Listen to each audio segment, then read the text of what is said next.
At least, baka gago, ako, meron ako mga speedboat. Oo. Ayun yung Magat Dam. Ayun si Casper at saka si Aba. Oo. Ikaw, ano meron ka?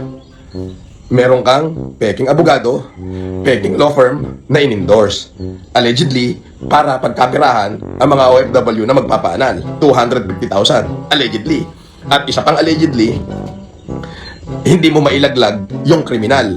Bagkos, ang binabanatan mo, yung biktima. Pero yun ang biktima, natatakot ka sa privacy. Pero ikaw, hindi ka natatakot sa privacy sa pagbanat mo sa akin at gusto mo pilayan ako. Di ba? Allegedly. Ang sabi nga nitong mga nagko-comment, putang ina mo daw, allegedly. Oh, matuspo ka na sa inggit. Makagago. Hindi ko palalamigin ng issue na nag-endorse ka ng peking abogado at peking law firm, alam mong kriminal, upang pagkaperahan ang mga OFW. Allegedly. Bakit di mo makondina? Allegedly, kahati ka. Allegedly. May water lily pa, ang dami oh. Yan ang ulamin namin. Kain ang di kalibre.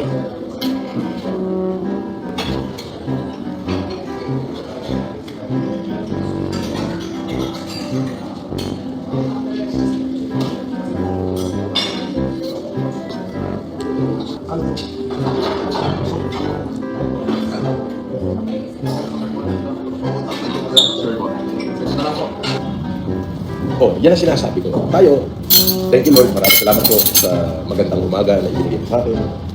At syempre, alam ko mahal ako ng Diyos. At higit sa lahat, pati mga basher ko, minamahal na ako. Diba? Ang hirap kasi naman ganon. Hindi mo pa kasi nilatag yung pagkatao ko. Alam mo ako, when I have the opportunity to accept my mistake, alam mo, there's nothing wrong with accepting who you are. As long that the court says so. Diba? Oh. Akalain mo. Ba, pag nag-post ka, sino nagla-like sa'yo? Mga friends, kamag-anakan. Yung malalapit sa puso mo. Oh. At ako'y may masama pa yung pakiramdam ko. Kung mapapansin nyo, na mahina yung aking boses. Oo. Alam mo, ganito yan. Itong MGFG ko, natataranta na. Hindi na nila malaman kung ano yung kanilang gagawin, kung paano nila ita-damage control yung problema na kinakaharap nila. Maniwala kayo sa akin.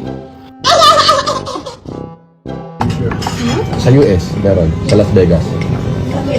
Yun ang pinakaunang-una mo. Las Vegas, Red Lobster. Nung koleyo ako. Nakulong ako dun eh. Nabasag yung mga figurine. Nakapagsuntukan ako sa negro. You know, gusto kong mabuhay ng ordinaryo. Sabi ko sa sarili ko, may palipad, sandali. Basahin ko to, nakakahiya. Alam nyo mga kabayan, we are facing the biggest problem the world has ever known. And I know, as a citizen of this country, it is my duties and responsibility not only to myself, but to my fellow countrymen. How can we live forward? How could we have a government kung wala na tayong government? Kung mapabankrupt na yung government? Sa tingin nyo po? Pantay ang tingin ko sa kadugo ko at sa hindi ko kadugo. Pantay, parehas. Katulad nga, bibigyan kita ng example, nung nasa kulungan ako, meron akong kadugo. Nag-away sila ng supporter ko. Sabi ko sa kadugo ko, kahit di tayo magkita. Bakit ko pinagtanggol yung supporter ko? Unang-una yung supporter ko, hindi ko yung kilala. Hindi ko pinakain yan, hindi ko pinalaki. Hindi ko alam kung ano yung pinagdaanan niya. And yet, buhay niya, buong puso niya akong minamahal at tinutulungan, sinusuportahan. Pagpalain mo yun. Bakit? Mabuting tao yun eh. Bigay ng Diyos sa'yo yun eh. Kaya samantalang ito, kadugo mo nga, kakilala mo. Tapos, ganun din ang pag-uugali. Ay, malabo sa akin yun. Kahit hindi kami magkita-kita hanggang sa sumarado yung paningin ko, okay lang yun. Ikaw, pag napasok kayo mga basher sa kulungan, tang-ina patutubig ko yung pit nyo sa Sputnik. Pagpipiestahan niya mga wet packs nyo ron, mga putang ina nyo. Sabi ni Oreo, Boss Epeleng, kailan balik sa Oblo? Oy putang ina mo, ikaw ang magpakilala at nang ikaw ay pasok ko sa oblo, tarantado. Doon, kung sakali mabalik ako, respetado ko ng tao ron, respetado ko ng lahat ng pangkat. At naging gobernador ako sa kulungan. Tarantado ka. Ikaw, pag napasok kayo mga basher sa kulungan, tang-ina, patutubig ko yung pit nyo sa Sputnik. Pag pepiestahan niya mga wet packs nyo ron, mga putang ina nyo. Bobo nito, tang-ina mo. Paano ako maniniwala sa'yo? Takot ka magpakilala. Yung mga pangalan nyo, takot nga, wala nga kayong picture, kagagawa nga lang ng account nyo. Di ba? Lumayas ka rito, putang ina mo. Magpatiwakal ka na, buhay ka pa pala. Bikti ka na.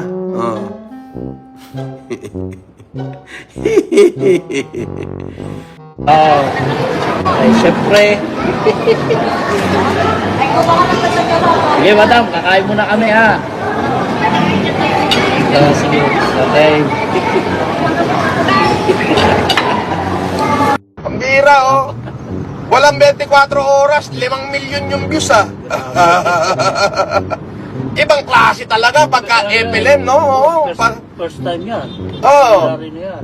Ibang klase pagka yung FLM ang kinontent mo, talagang... Commercial, pero mo. Susubukan yung tignan. Wala pang 24 oras, mag-lead 5 milyon na yung views. Kaninang umaga, huling tingin ko, 4.5 4.5 million. Pero mo yun? Pero kasi nag-post ako dati, yung talumpati ko sa ano. Gusto mo parehong nakatali yung bewang natin. Laban ako ron. Yung laban namin sa kulungan nun. Kasi nakipaglaban ako sa kulungan. Nakatali parehas bewang namin. Tapos may dala kami paraksak. Yung paraksak namin, ano lang, yung toothbrush, yung hawakan ng toothbrush na hinasa. Yun lang. Ginawa ko sa kulungan yan, sa annex to. Nangyari sa amin yan. Bago ako nakakuha ng respeto sa mga kapwa ko bilanggo, nangyari yun. Ako nakulong! Totoo yun! Hindi ko yan dinideny. Yung kulungan naging bahagi ng kasaysayan ng buhay ko yan. Tanungin mo naman sa annex to kung anong katungkulan mo doon. Tanga! Nag-gobernador ako ng lahat ng gang doon. Ako yung gobernador. Nakuha mo? Alam mo yung gobernador? Commander ang tawag doon. Yung tipong riot, tataas ko lang yung kamay ko, wala nang riot na matutuloy. Totoo yan. Kinang-ina mo. Lumaban ako ng talian ng bewang doon sa kulungan. Doon sa mga kriminal na halangang kaluluwa. Hindi ka irerespeto ron kung babaklain ka. Yan at tatandaan mo, unggoy. Di ba? Dinanas ko na yun. Hindi mo ako masisintak sa ganyan, ukinam. Nung nakulong ako, naging gobernador pa ako sa kulungan. Yan yung mga napatunayan ko. Biruin mo, sa loob ng bilangguan, lalo na doon sa pinagkulungan ko sa Bikutan, nandun yung mga talagang hardened criminal. Those criminal that who dare to challenge the power of the government. And yet, nag-gobernador ako doon. Ano ba yung tapang ko? Lumaban ako ng talian ng bewang doon, sa kulungan. Ako. Okay merong ampon si FM.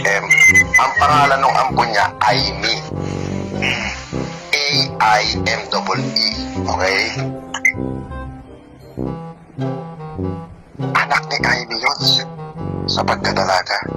Wow. Parang player yata yung boss naglalaro ng... Teka muna. Makikita mo sa litrato yan, may maliit na bata.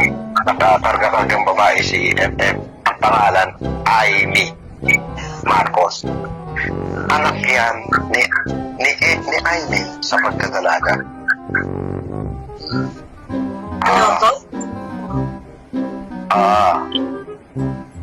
Anak niya sa pagkadalaga yun na nasa UP siya.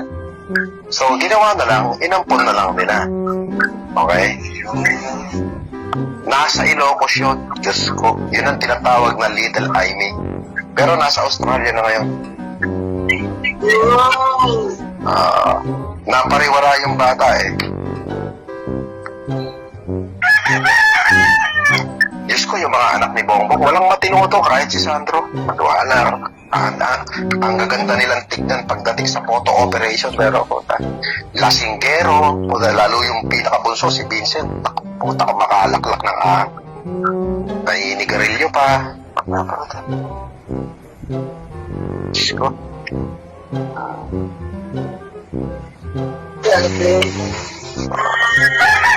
Kumira. Bongbong, di ba po? Ano na? Di naman po yan ang totoong bongbong. Sabi ng mga basher, umaasa daw ako sa social media. Sabi ng mga basher, yun na raw pinaghahanap buhayan ko. Ako po ay nalulungkot sabihin na ang laki po pala ng kinikita ko sa social media. Sobrang laki. Ito ang kinikita ko sa social media. Kahit na sabihin ko maasa ako sa social media, kanya naman, karami ang pera namin nila Lenor.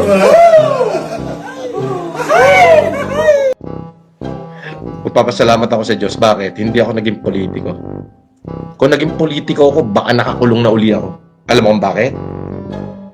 Hindi ako papayag sa mga nangyayari. Antimano, makikipagsuntukan lang ako sa kanila. Oh. Kape-kape lang! Dumami nanood sa'yo mula ng tinira ka ni MG. Dapat mag-thank you ka sa kanya. Tanga! May sarili ko supporter. Base supporter ko yan. Yung supporter ko, tunay na account. Oo. Anong dumami? Madami na talaga. Kape-kape lang! Antay-antay ka lang daw, malapit na daw. Tanga! Alam ko yan! Hinihintay ko nga ba't wala? Hinihintay ko. Bebay lang ko yan. Bakit? Hindi ko natanggap ang subpina niyan Alam mo ba yon? Hindi ko natanggap. Itinago niya. So, expected ko na. Pumila daw ako sa PAW. Pumila daw ako sa PAW. Aba, kung ikukumpara natin yung PAW, mas mamatamisin ko na magkaroon ng PAW na abogado. Dahil mga dekalibring abogado yon. Bakit? Yun abogado ng gobyerno yun kaysa naman dyan sa ini-endorse mong abogado, fake lawyer, fake law firm, maraming nakulong na sa pagiging kriminal at estapador at pagnanakaw ng pagkatao ng ibang abogado at bukod pa doon, kasalukuyang ng bubudol dahil in-endorse mo at meron pang existing na 2 warrant of arrest. Pero bakit patay mali siya ka sa kanya? 3. Gusto ko yung magandang ganun mukha. Sige, syempre. School a couple of weeks ago after that 145th visit, saying from first-hand experience, kids are into this. They do not want to be taken advantage of. They want to stay out. The job that you and Catherine have been sounding the alarm about. Makakagaya. So can you Wala, mahihirapan sila dyan. now AI, perhaps even more than that, potentially. Thank you so much po. Pag bailable ang kaso, naku, huwag nyo na ako pinagtatatakot sa ganyan. Di paposasan, tapos pag bail, ganun lang kasimple yun. Diba? Ang 4 na gulong niya, 5 gulong kasama reserva is 200,000. Kasi special ho yung gulong niya. Special. Hindi, 160 pala. Yun 5. Special Ako ay ex-convict. Convicted criminal at scammer.